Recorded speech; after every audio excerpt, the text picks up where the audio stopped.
Boy, oh boy, oh boy, oh boy.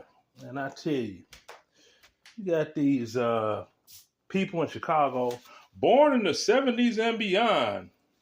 They be talking about racism. We can't. Yeah. I'm like, man, miss me with all of that, right? It's just one dude on type talking about we were redlined, so that's a form of racism. I'm like, what we you talking about? You were born in the 70s. When did you buy your first house?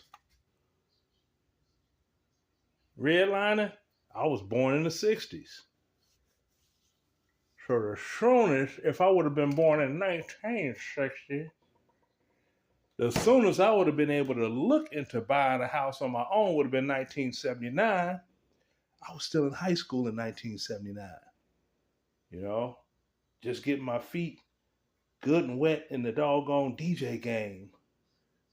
You know, bedroom DJ at home, that is, not in public like I became. So what the hell is it? But I know what it is. See, I don't have to question it. I don't have to question it at all. See, because I was born and raised in Chicago. I know the Chicago mentality, right? So I'm going to give it to you.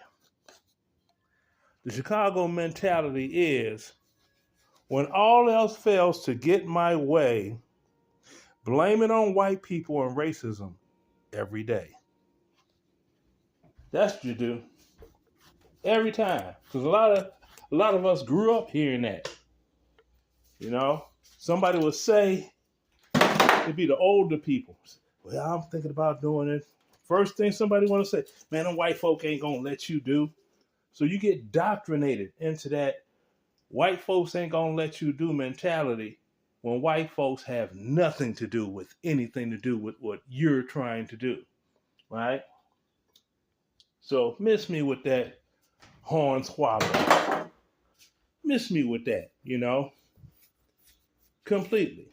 Now you got all these folk that they thought, well, as things progressed and started money coming in, building credit, this and that. Oh, yeah, we'll move out to the suburbs.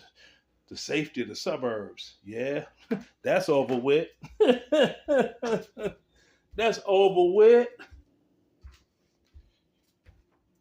I'm seeing all kinds of crime going from the southern border of Chicago all the way out to Sauk Village. And Sauk Village is way, I knew one person that lived in Sauk Village.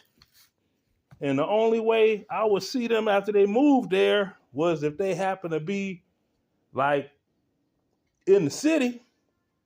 Then, I moved Country Club Hills and we were closer in proximity, closer, but it was still a nice little drive.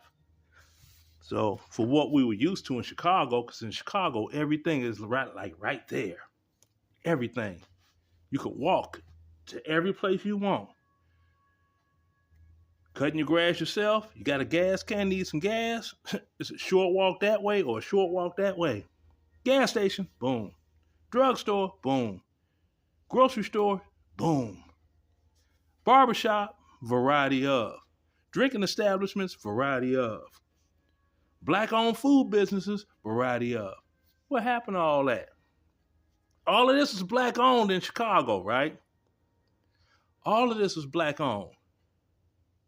But you got these Wakandans in Blackistan talking about redlining.